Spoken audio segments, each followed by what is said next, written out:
السلام علیکم دوستو، صلاح الدین کے 56 ایپیسوڈ میں خوش آمدید۔ اس ایپیسوڈ کے آغاز میں ہم دیکھیں گے گریگو جو کہ صلاح الدین کے قبیلے میں آیا ہوتا ہے اور امیر ایوب کے سامنے کھڑا ہوتا ہے۔ فاطمہ خاتون گریگو کو کہتی ہے میرا بیٹا کیسا ہے، اگر اس کو ذرا بھی نقصان پہنچا تو میں تمہیں نہیں چھوڑوں گی، یاد رکھنا۔ اس پر گریگو کہتا ہے تم لوگ اپنی فکر کرو، میری فوجیں تیار ہے، تم چند لوگ ہو، صبح تک یہاں سے قبیلے کو نہ ہٹایا تو تم سب کو تباہ کر دوں گا، تم سب مرو گے، تمہیں کوئی نہیں بچا سکے گا۔ ترین شاہ اپنا خنجر نکالتا ہے اور اس کی گردن پر رکھ لیتا ہے اور کہتا ہے اگر میں تمہارا سر کاٹ دوں تو تمہاری فوج کی کمان کون سنبھالے گا؟ گریگو کہتا ہے اگر میرا بال بھی باقی ہوا تو صلاح الدین مرے گا، پھر تم کیا کرو گے؟ امیر ایوب ترین شاہ کو رک جانے کا اشارہ کرتے ہیں۔ ایوب گریگو سے کہتے ہیں یہ قبیلہ ہمارے پاس صلاح الدین کی امانت ہے۔ صلاح الدین اپنی جان کی قیمت پر بھی اس سے دستبردار نہیں ہوا، ہم بھی نہیں ہوگے، کسی کی دھمکی ہمیں تسلیم کرنے پر مجبور نہیں کر سکتی اور ہم تم سے خوفزدہ نہیں ہیں۔ اس پر گریگو کہتا ہے تمہاری بیٹی کو زخمی کیا اور تمہارے بیٹے کو قید میں ڈال دیا ہے اور اب تمہارے سارے خاندان کو تلوار کے گھات اتاروں گا، کیا تمہیں اس بات کا خوف نہیں ہے؟ اس پر امیر ایوب کہتے ہیں کہ ہمارے ہاں جنگ شادی یا شہادت کا شرف ہے، حق کی راہ میں شہادت کو شرف سمجھنے والی جماعت ظالموں سے نہیں ڈرتی۔ اس پر گریگو کہتا ہے تو ٹھیک ہے، میں صبح اپنی فوج کے ساتھ آؤں گا اور انتظار کرو، تمہارا پورا قبیلہ جلا ڈالوں گا۔ یہ کہہ کے گریگو وہاں سے چلا جاتا ہے۔ دوسری طرف عوارم غار میں صلاح الدین کے سپاہی پر تشدد کر رہا ہوتا ہے۔ صلاح الدین کہتا ہے قتل مت کرو اسے، عوارم کہتا ہے وہ راز دے دو ورنہ تمہارے سبھی آدمی مارے جائیں گے۔ صلاح الدین کا سپاہی صلاح الدین کو کہتا ہے امیر ہماری زندگی کا مقصد کیا ہے؟ وطن کے لیے، ریاست کے لیے، اپنے مقصد کے لیے جان قربان کرنا، میری بیٹی آپ کی امانت ہے۔ صلاح الدین کہتے ہیں میں تمہیں کچھ نہیں بتاؤں گا، کبھی بھی نہیں، کچھ بھی نہیں۔ اس کے بعد ہم غزہ کا سین دیکھیں گے جہاں پہ گریگو تمام سپاہیوں کو ہدایات دے رہا ہوتا ہے کہ سپاہی صلاح الدین کے قبیلے کے باہر موجود ہے، تم لوگ بھی وہاں پر جاؤ گے اور پھر ہم صلاح الدین کے قبیلے پر حملہ کر دیں گے۔ اور گریگو تمام سپاہیوں کو مخاطب کر کے کہتا ہے مجھے تم لوگوں سے کچھ نہیں چاہیے، صرف خون، خون اور صرف خون۔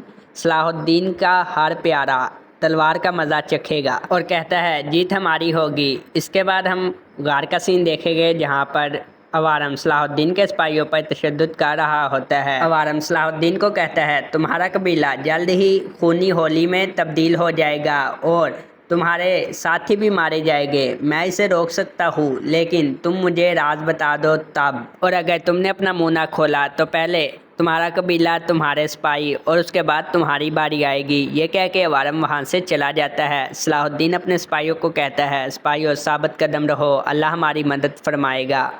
دوسری طرف ہم جنگل کا سین دیکھیں گے جہاں پر گریگو اپنے سپاہیوں کے ساتھ صلاح الدین کے قبیلے کی طرف بڑھ رہا ہوتا ہے۔ اس کے بعد ہم دیکھیں گے صلاح الدین غار میں آواز لگاتا ہے اور ایک سپاہی آتا ہے، کہتا ہے چلا کیوں رہے ہو؟ صلاح الدین کہتا ہے یہ انتقام کی آگ ہے۔ صلاح الدین اپنے ہاتھ کھولنے میں کامیاب ہو جاتا ہے اور اس سپاہی کو مار دیتا ہے۔ اس کے بعد اپنے سپاہیوں کو قید سے آزاد کروا لیتا ہے۔ صلاح الدین اپنے سپاہیوں کو کہتا ہے قبیلے پر حملہ شروع ہونے سے پہلے ہمیں قبیلے میں پہنچنا ہوگا، اور وہ ان سپاہیوں کی تلواریں اٹھا کر وہاں سے نکل جاتے ہیں۔ اس کے بعد ہم دیکھیں گے عوارم کا سپاہی جو کہ عوارم کے پاس کھڑا ہوتا ہے، عوارم سے پوچھتا ہے کہ کیا آپ واقعی صلاح الدین کے منہ کھولنے کے بعد اسے رہا کر دیں گے؟ اس پر عوارم کہتا ہے ہاں رہا کر دوں گا، لیکن اس کی لاش کو ہم نے صلیبیوں کو اپنی مٹھی میں کر لیا ہے اور صلاح الدین کی مدد سے مسلمانوں کو بھی اپنی مٹھی میں کر لیں گے۔ جب مقدس صندوق پہنچے گا تمام یہودی ارد گرد جمع ہو جائیں گے، پھر ایک ریاست قائم ہوگی، ہم ایک بڑی یہودی ریاست کا اعلان کریں گے۔ اس کے بعد عوارم اپنے سپاہی کے ساتھ صلاح الدین کی طرف جا رہا ہوتا ہے اور کہتا ہے چلو دیکھتے ہیں، شاید اب صلاح الدین کی ضد ٹوٹ گئی ہو۔ تبھی ایک سپاہی آتا ہے اور عوارم کو بتاتا ہے جناب صلاح الدین بھاگ گیا ہے۔ عوارم کہتا ہے کیا مطلب، کیسے بھاگ گیا وہ؟ اس کے بعد عوارم کہتا ہے تمام سپاہیوں کو صلاح الدین کے پیچھے بھیجو، اسے زندہ یا مردہ پکڑ کر لاؤ۔ اس کے بعد کچھ صلیبی سپاہی صلاح الدین کو دیکھ لیتے ہیں اور ان کی طرف آتے ہیں۔ صلاح الدین اور اس کے سپاہی مل کر انہیں مار دیتے ہیں۔ اس کے بعد صلاح الدین کہتا ہے وہ قبیلے پر حملہ کرنے والے ہیں اور ہم ابھی تک یہاں سے باہر نہیں نکلے، یہاں کا دروازہ کہاں پر ہے؟ اس کے بعد ہم صلاح الدین کے قبیلے کا سین دیکھیں گے، جہاں پر ترین شاہ امیر ایوب کو بتا رہا ہوتا ہے کہ بابا سلیوی پہنچ چکے ہیں اور ہمیں قبیلے سے باہر نکل کر ان کا مقابلہ کرنا چاہیے۔ امیر ایوب کہتے ہیں کہ اگر صلاح الدین نے کہا ہے کہ ہمیں اس سرزمین کی حفاظت اپنی جانوں سے کرنی ہے تو یہی صحیح، اگر ہمارا خون جہاں بہنا لکھا ہے تو ہم بالکل بھی گریز نہیں کریں گے۔ اس کے بعد ہم دیکھیں گے گریگو جو کہ اپنی فوج کے ساتھ صلاح الدین کے قبیلے کے پاس آ چکا ہوتا ہے۔ وہ کمانڈر لیونارڈو سے پوچھتا ہے کہ کیا صورتحال ہے۔ اس پر لیونارڈو بتاتا ہے کہ ان کی تعداد کم ہے، وہ ہمیں برداشت نہیں کر پائے گے۔ گریگو کہتا ہے بہت خوب، اب اور مزہ آئے گا ان کو قتل کرنے میں۔ وہ اپنے سپاہیوں کو کہتا ہے سپاہیوں وقت آ گیا ہے، اب صلاح الدین کے قبیلے کو تباہ کر دے گے۔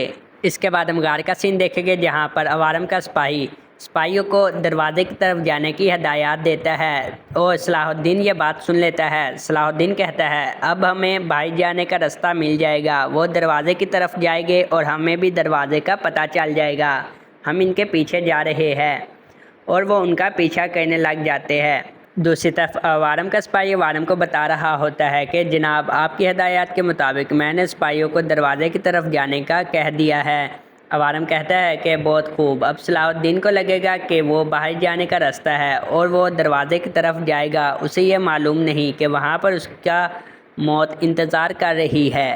دوسری طرف صلاح الدین وہاں موجود تمام صلیبی سپاہیوں کو مار کر دروازے کے قریب پہنچ جاتا ہے اور دروازے کے قریب جا کر دروازے کو ہاتھ لگاتا ہے۔ دروازے کے پیچھے ایک جال بچھا ہوتا ہے، جیسے ہی دروازہ کھلتا ہے ایک زبردست قسم کا دھماکہ ہوتا ہے۔ دوسری طرف عوارم کہتا ہے صلاح الدین میں نے تمہیں موقع دیا تھا لیکن نہیں، تم اسی کے مستحق تھے، میں چاہتا تھا تم زندہ رہو لیکن شاید تمہارا ایسا ہی معائنہ لکھا تھا۔ تبھی وہاں پر صلاح الدین آ جاتا ہے اور عوارم وہاں پر صلاح الدین کو دیکھ کر حیران رہ جاتا ہے۔ صلاح الدین کہتا ہے میں تمہارے کسی بھی جال میں نہیں پھنسنے والا، اور صلاح الدین سوچتا ہے کہ جب وہ دروازہ کھولنے لگا تھا اور اس نے اپنے سپاہیوں کو کہا جہاں سے میں اندر آیا تھا یہ وہ دروازہ نہیں ہے، آتے وقت میں نے ہر جگہ دیکھا تھا، ضرور اس کے پیچھے کوئی جال بچھایا گیا ہے۔ عوارم اپنے سپاہیوں کو حکم دیتا ہے مار ڈالو اس کو، اور وہ وہاں سے نکل جاتا ہے۔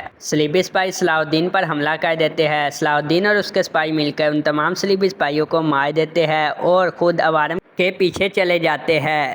عوارم غار سے نکل چکا ہوتا ہے اور صلاح الدین کا انتظار جنگل میں کر رہا ہوتا ہے۔ وہ اس جگہ موجود ہوتا ہے جہاں پر صلاح الدین نے نکل کر آنا ہوتا ہے۔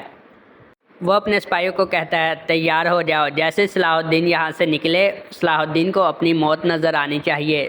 دوسری طرف صلاح الدین نکلنے کی کوشش کر رہا ہوتا ہے، آخرکار وہ اس غار سے نکل جاتا ہے۔ جیسے ہی وہ غار سے باہر آتا ہے تو عوارم کے سپاہی اسے گھیر لیتے ہیں۔ عوارم کہتا ہے سفر یہی تمام ہوا۔ صلاح الدین اور اپنے سپاہیوں کو تیر چلانے کا حکم دیتا ہے اور کہتا ہے صلاح الدین جلد ہی تمہارا قبیلہ خون میں نہلایا جائے گا اور اب تم بھی مرو گے۔ میں نے کہا تھا نا تم راز دے دو اور تم بچ جاؤ گے، لیکن تم نے میری بات نہیں مانی، اب تم مرو گے، اور سپاہیوں کو تیر چلانے کا حکم دیتا ہے۔ صلاح الدین اور اس کے سپاہیوں کو تیر آ کر لگتے ہیں۔ اس کے بعد عوارم اپنے سپاہیوں کو حکم دیتا ہے سپاہیوں اس کو ختم کر ڈالو۔ دوسری طرف گریگو جو کہ صلاح الدین کے قبیلے پر حملہ کرنے جا رہا ہوتا ہے، کمانڈر لیونارڈو گریگو کو کہتا ہے جناب تیر انداز تیار ہے۔ اس پر گریگو کہتا ہے قبیلے پر موت کی برسات کر دو، تیر چلاؤ، اور کمانڈر لیونارڈو حکم دیتا ہے کہ تیر باندھو۔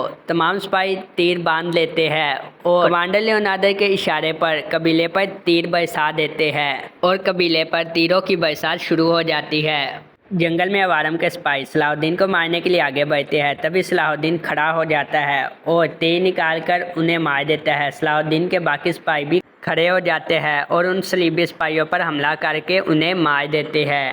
صلاح الدین بتاتا ہے میں پوری تیاری سے باہر نکلا تھا۔ عوارم کہتا ہے خواہ خواہ کوشش کر رہے ہو، تمہارے لوگ مار رہے ہیں اور تمہیں بھی مرنا ہوگا، اور اپنے سپاہیوں کو حکم دیتا ہے حملہ کرو، اور عوارم کے سپاہی صلاح الدین اور اس کے سپاہیوں کو گھیر لیتے ہیں اور ان پر حملہ کرنے والے ہوتے ہیں، تبھی ان کو تیر آ کر لگتے ہیں اور آس پاس کے صلیبی سپاہی مار جاتے ہیں۔ عوارم کہتا ہے یہ کون لوگ ہیں اور یہاں تک کیسے پہنچ گئے؟